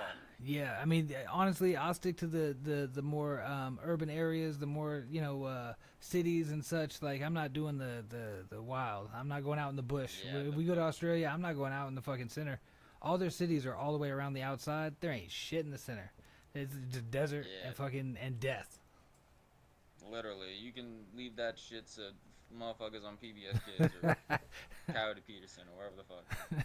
You got the Yeah, that's their job. you got that beat though? I do. I got you. Let's run this bitch. You want me to play the beat? Or you want me to play the song? Your dealer's choice on that one. Dealer's choice. I'll flip a bottle cap. Oh, some Two-Face action over here. Hell yeah. Yeah, I'm gonna go Tails for beat. Tails for beat. That's for song. That's alright. I guess we're playing song. Yo, done. Run it. You said what? I said run it. I'm a mute up. Gotcha. That. Oh, that is not connected. Now, actually, if we just to be real, if we gonna play the song, then if you send that one, then I can definitely do it there. Like, so on the live, I'll tell you, this is the one thing I found about Riverside is that when the beat is playing over Riverside, it's hard to hear you. But when it's just a song, throwing it in Riverside, fucking sounds like coming straight audio. So it's yeah, if you shoot that over to me, Yeah. So I'm gonna send it. I'm gonna send this song to your Gmail. yeah. And that's so it's out today, right? It's everywhere. You said what? Is the song out right now? Yes, sir. Hell yeah. Out on all platforms: Spotify, Apple Music, all that. Who'd you go through for distribution? I went to DistroKid. Yeah, that's the common. That's the one. Um, I feel like DistroKid's like a default choice. If you're trying to get promotion out there, definitely DistroKid. Dude, it's the thing that I like about DistroKid, because there's a lot of things I don't like about it, but I do like the fact that they how quick it is, the turnaround. Like if you put something on there, you can have it out in 2 to 3 days. Like, I mean, they've had it out there in a day before me. Um, when I switched up and I went over to a two loss, like I love the service, I love all the additives, all the shit that they got to offer. The thing that I don't like is it is 2 weeks. When you upload it, it is going to be 2 weeks. There's no doubt about it. You know exactly when it's coming out, but it'll be 2 weeks. It's gonna be 2 weeks till you can even drop a song. No, like you gotta yeah, pretty much. Like if you upload it today, it's gonna be 2 weeks before it actually goes. You have to have that much head time, I guess. Like you gotta have that much runway. Yeah, that much prep time. Yeah, which technically you should already have that though, because you should have at least 3 weeks when you put it in for all your playlisting for Spotify and all that stuff. You should, 21 days is the minimum, they say. You should really have a month where they can listen to it, pass it around before it comes out, and then you'll get playlisted a lot more. Right. Yeah. And that's also another main goal as an artist, to get playlisted. Yeah, but you got to be real careful with which playlist you get put on, because a lot of times you'll get put on a playlist and it does two things that are negative. One, if one person on that playlist bots it, your whole song could be pulled and they won't let you back on. And you're gonna have to fight it and all this good shit, even though you ain't have nothing to do with them bots. And then on the other side is, you're with artists. When you go on a playlist, you have no idea who's around you. So if they put you on an all country playlist, Spotify isn't gonna know who to deliver you to. It's gonna be like, oh, okay, so they've mostly got plays from country artists to this person, so they're obviously a country artist. It's gonna, it fucks up your algorithm. I am no sort of country artist. No. Yeah, I don't think it's gonna work out, man. Your country career was cut short. Yeah, no, yeah, that the country career, I started like just singing Old Yeller, and that didn't work out.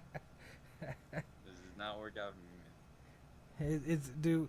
I know so many people like there's a band called Cake, and they sing some funny tracks, but they're definitely some like alternative rock type shit.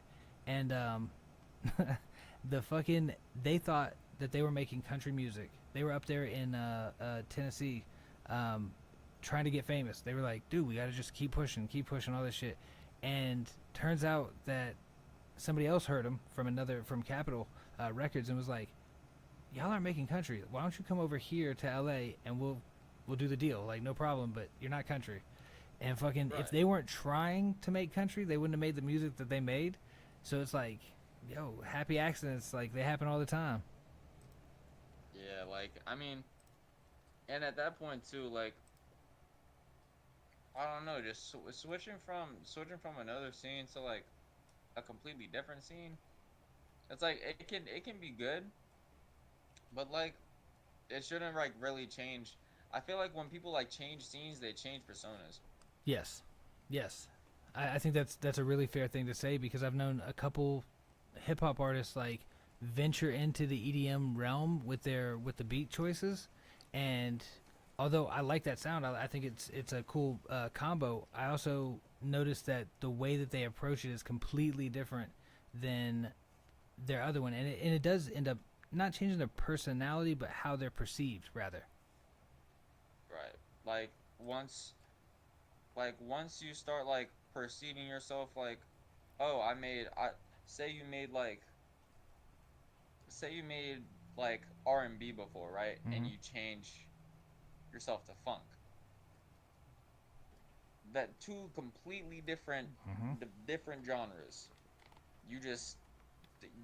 There's no way you could just change personas from one thing to another. It feels like just stay who you are, but like, you can change sound. Changing sound is not a thing. It's just I don't get the change of persona part. Yeah, that's a I mean, honestly, like, cause me personally, like, I like a lot of different types of music. Like when somebody says they love every type of music, they don't really. Like they really like, they mean they like this and they've accepted a couple things out of that. Like they don't listen to everything. Right. Me personally, like I like to produce. My favorite thing to produce isn't even hip hop. Like that's who I work with primarily. But my favorite thing to produce is reggae music. And then fucking on top of that, like I love working with live instruments. So and I had a metal background, so like I love listening to metal. Like I'll listen to that shit, Right. and I love working with it in the studio. But I'm primarily a rap, like hip hop all day. Like that's who I fuck with. That's who's honestly it's who's consistent. Cause bands, that's hard. Like having a live band, because it's not just one person that has to have the right circumstance to make it work. You got 3, 4, Yeah, and 5 it's motherfuckers. Shit. yeah, like I feel like it gets more like complicated when bands and like I say groups Hmm. like when bands start getting together, it's more of like it takes more like collaborative skill to get a the same view across 5 people. Absolutely. But it so that's the one thing that I can say is the most positive about being in a group or in a band is that you have the ability to bounce the ideas off of each other, kind of like conversation and ideas, where it's like you're hardening that idea or hardening that concept to be something different. You could have never made it by yourself, and they could have never made it by themselves, but together you can make this sound, and that's collaborative effort. I feel is like the peak of creativity. But any individual that can do it by themselves fully, like the people that are playing all the instruments, they're playing the instruments, they're writing it, they're singing or rapping it, then they're going ahead and producing it. Fuck, man, like that it is impressive. Like it's more Yeah, impressive. it takes talent like it and I'm learning guitar like right now.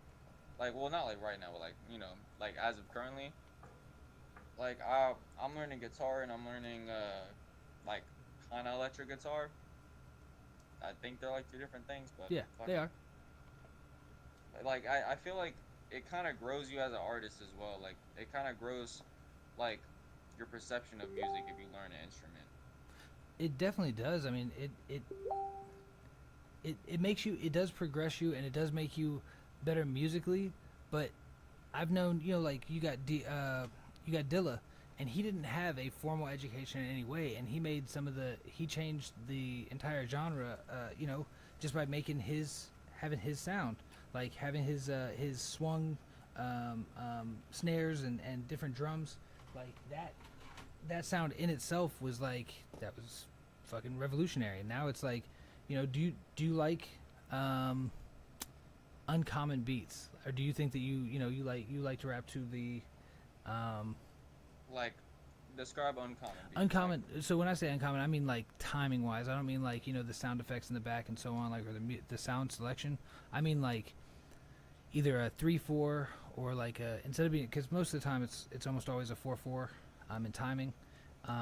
But do you like yeah. it to be off beat a little bit or anything like that? Like a lot of drill, okay? Like a lot of Chicago Yeah, drill. like with drill you don't really got to stay on beat. You Mhm. like it's either you stay on flow or not on flow. Yeah. Do you like those types of I beats? honestly fuck. You said what? Do you like those types of beats? Um, I say I like melody beats, and I also like kind of harder like grungy siren type beats. Oh man, that is the ends of the spectrum right there. Did you send that Yeah, over? I mean I could also fuck with trap too. Yeah. Oh yeah. I mean that's to me that feels like the basis of. Did you send that? Oh yeah, hold on, my fault. And then I'm not high. And then I'm not high. Yeah. You said what? I said and then I'm not high. Oh shit. My bad, my bad, my bad. I got you. You Gucci. We just fucking about, man. Like this is and that's what I've seen a couple shows, some other people that work with artists and shit, and like I just like sitting here having bullshitting, seeing like what comes about, and it seems to be a lot less stressful because like I know when I have a bigger artist, they're used to being interviewed, and they think that this is an interview. It's like, no, I'm just talking to you, motherfucker. Like I'm just Yeah, saying, like, I feel like this is more of like a friendly conversation. yeah, I feel like that's a lot easier for everybody. Have you done many? Have you done any interviews just yet? I have no. This is my first interview. Bomb. See, and that's where I love I love breaking fucking firsts, man. Like a lot of times people Hell will break yeah. that on that song. They'll be like, "What am I working on right now?" And they'll be like, they'll show me some shit that ain't even out yet. It's like, yeah, Nah, the Crackerican was the first to do that shit with me. I'm telling you, bro. And that's where it's gonna be an open. I guess I put it on the air because they ain't gonna have the submission, but he's around here. I just seen him go up and out. He ain't around me. They're looking for the damn dog that broke in here and then broke out. Yo, what was up? My wife came in looking for the dog, and my daughter came in looking for the dog. I'm like, yo, he broke in, he busted in, and he busted out. And he buzzing right the fuck back out. He's like, yo, He's scared of your wife too. yeah, oh, he knows, man. If she's on her way, he's getting the fuck out. Actually, he's like, that's her dog, so he ain't never in trouble. It don't matter what he does, he ain't ever in trouble. Yeah. Fuck He's it. always gonna be a little mama's boy dog. Yeah, he is a little bitch, fucking little bitch. You said what? He's a little bitch. Yeah, nah. Dogs can be little bitches. Dude. I remember my dog ran me over when I was like 7. Like he full on sprinted into me, and like I fell. And like I never thought my dog would do that a day in my life. I never trusted my dog a day in my life again. Never gonna trust you. You supposed to be my best friend, motherfucker. Exactly. You gonna run me over in my little fucking goddamn Skechers I was wearing in my Air Jordan hat? Like what? Damn, you remember the outfit. That's fucking betrayal right there. You remember the outfit. Yeah, I remember the outfit like it was yesterday. Yo, they got so the first time I remember getting fucked up by a dog was riding my skateboard and having to walk the dog. So I was like walking the dog, riding my skateboard. That motherfucker decided to go left, like direct left. Skateboard don't do that. Skateboard do not do left. Not straight away. Unexpected left? Nope. I tuck and roll, man. Fucking my shit was all scraped the fuck up. Oh my god. I didn't do that again. You learned. I ain't do that again. You learned your lesson. I'm saying sometimes it's a hard lesson. Like my daughter, unfortunately and fortunately, my daughter's my middle daughter is exactly like me, Emily. She's got to hit her head a couple of times before she's like, all right, I'm not gonna do that again. Like she's hard headed as fuck. Yeah.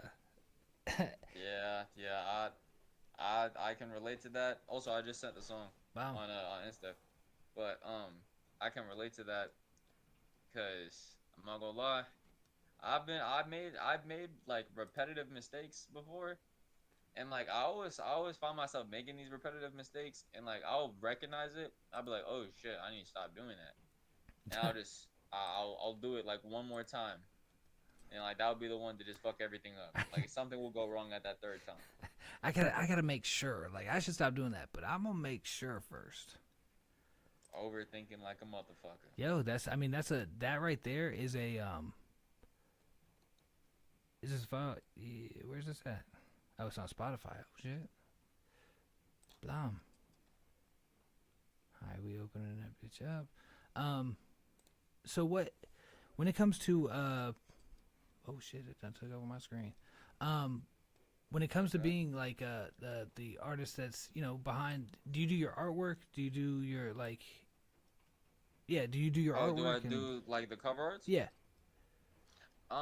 With my SoundCloud releases, I was doing cover arts from my photos, from like just stuff that I took, and like I'll edit it like a little filter over it, or I'll put like a little effect on it, and then that'll be it.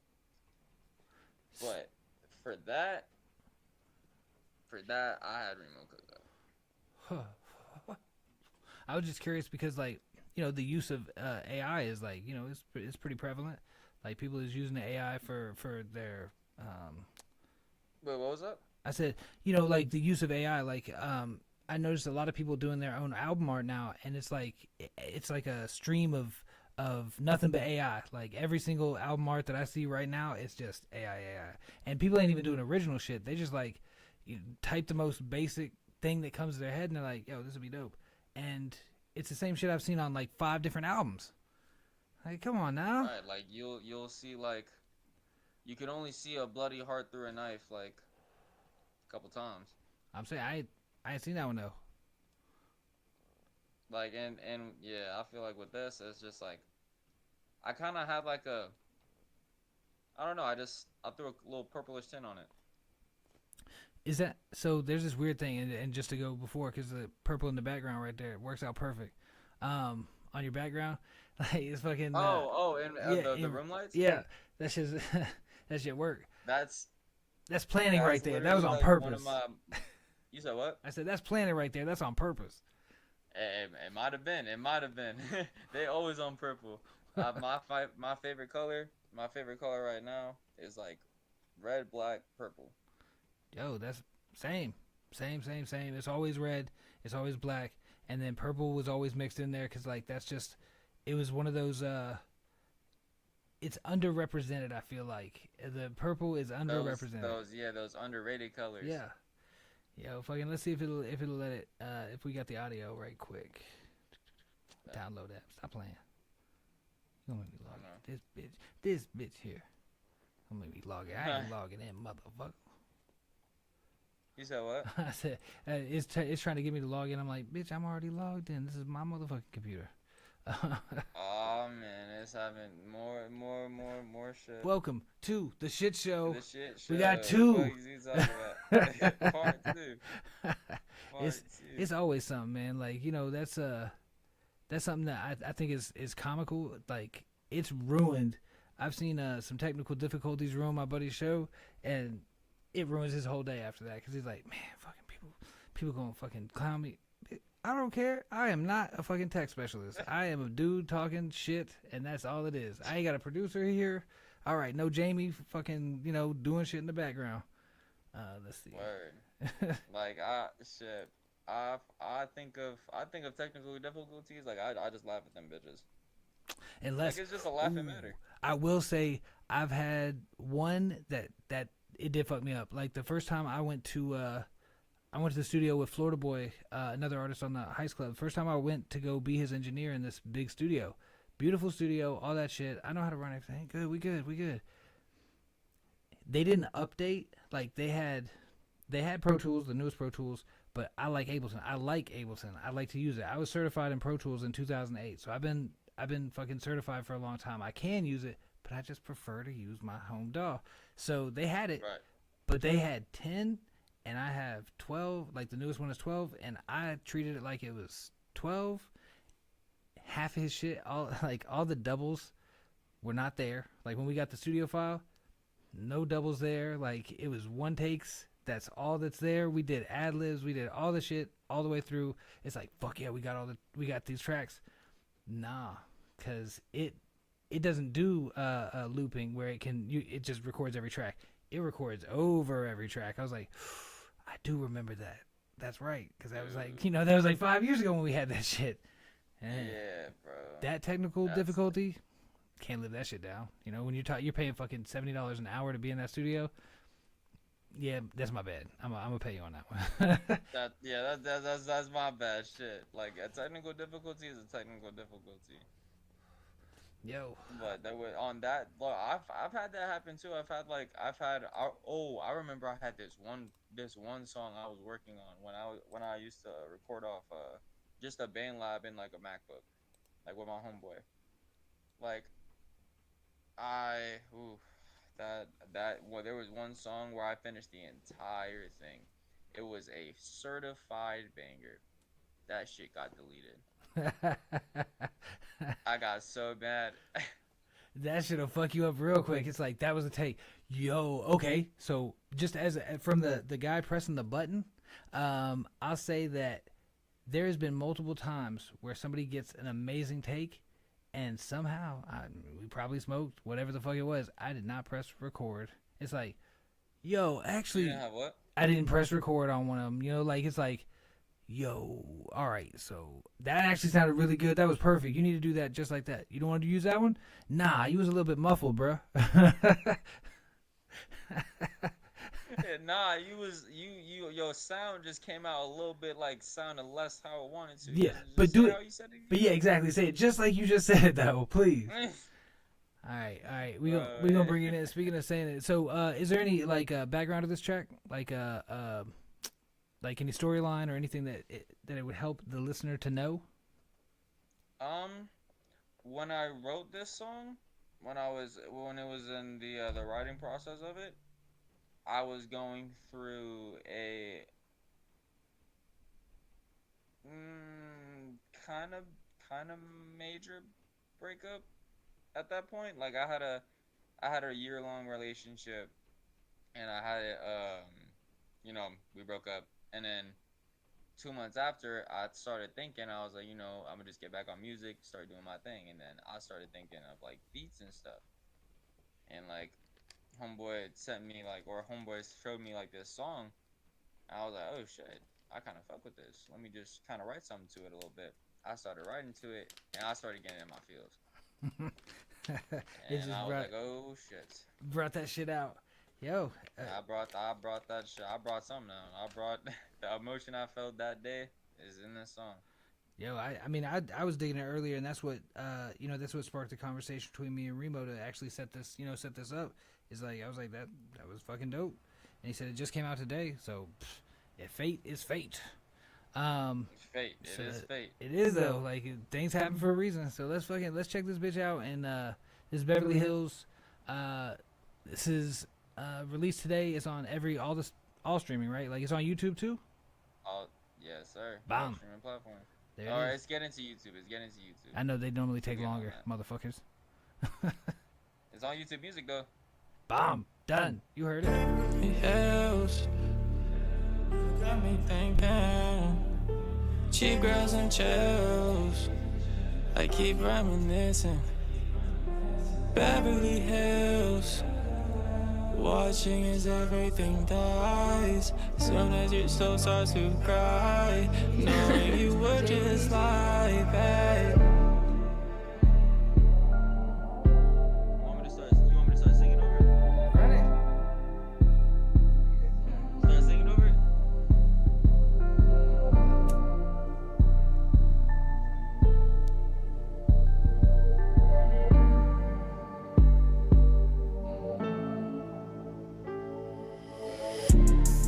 I'm trying to say my wrongs, but I feel like no one listens. Everyone will talk, and I still will never diss them. I'm tripping off this walk, so I'm sorry if I'm distant. I'm talking to myself while I'm battling my demons. Dreaming for the days that I would get to see them. Always in my feelings, I don't know if there's a reason. Drowning in this liquor, yeah, I promise you I'm sinking. I promise you I'm sinking.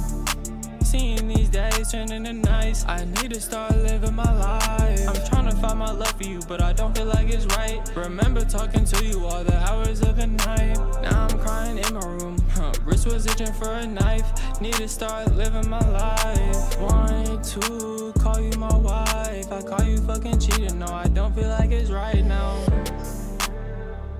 Beverly Hills was a place that I wanted to see you.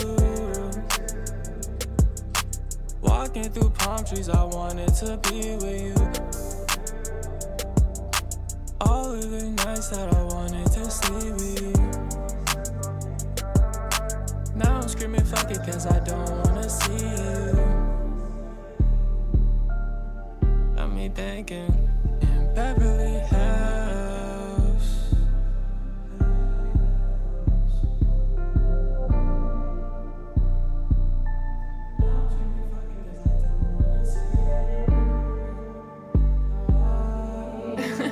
JP. That was it. Yo, That was the song. that shit's on though. Like that shit, like it says it right in it. It's like got me all up in my feels, man. Like that shit is it's you can feel the emotionality in it, and that makes a banger. Like I said earlier, you know, fucking Oh, you're still on mute. motherfucker. Nah, that was all on purpose. That was for effect. Oh. Nah, fucking nah. You can hear that shit. You know, you can hear the emotionality in it. You can hear the you know, that you actually you were in your feels. You said that shit like directly, or overtly rather.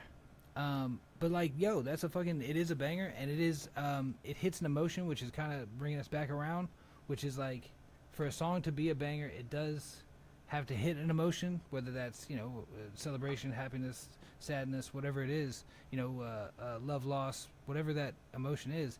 If you can make somebody else feel that, they're gonna connect with it, and if they connect with it, you got a fan. Right, and that's what I want to. That's what I want people to do. I want people to connect with my music, and like help it. Like I want it to help people. I want it to like help drive people to I came from nothing. I came from literally like not being known. Like I was in a talkative kid. Like I was just like more quiet to myself, and I'm still am like that. I'm still like kind of an introvert, like still trying to get used to like talking and stuff like that, being more out there. But I feel like my music is a way for like I want my music to be like an escape route, like an escape from like all the negative energy, all the bad positive energy, because there is some sort of like there is sorts of that, and just find like a balance to where you can listen to my music and just be at peace.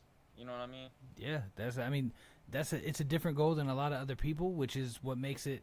Um, I feel like it makes it more valuable. The fact that not a lot of people have that aim. They have different aims that are normally self-serving. So it's really refreshing to see somebody have a different aim and it be something positive. And take that like shadow works. That's what that's all about. Is like, um, it's a it's a psychology term talking about you take all that bad shit that's happened to you, all the negative stuff that happens on a daily basis, and you make something out of it that's positive. And so that's that shadow work. So fucking big ups to you, brother. Do you got anybody you got a shout out on the way out? Shit. I want to shout out my homeboy Don Remo for putting me onto this shit, and I want to shout out my homeboy Creesh who was in this, tuning in, listening in. Hell Same. yeah. Them the people. And hey, I gotta give big shouts out to you for putting me on this shit, for helping, for putting me on your podcast, just being cool and shit. Like, I appreciate you, Brody, for real. Yo, I appreciate your time. We gonna jump off another time. It's the Crackerigan shooting the shits. Welcome to the fucking shit show. Till next time, Brody. Peace. Till next time, man. And we are good to go. I see you, Max. Yo, I see you. Yeah, I see you, motherfuckers. I'm be out now. You late. Peace. All right, we getting out on YouTube.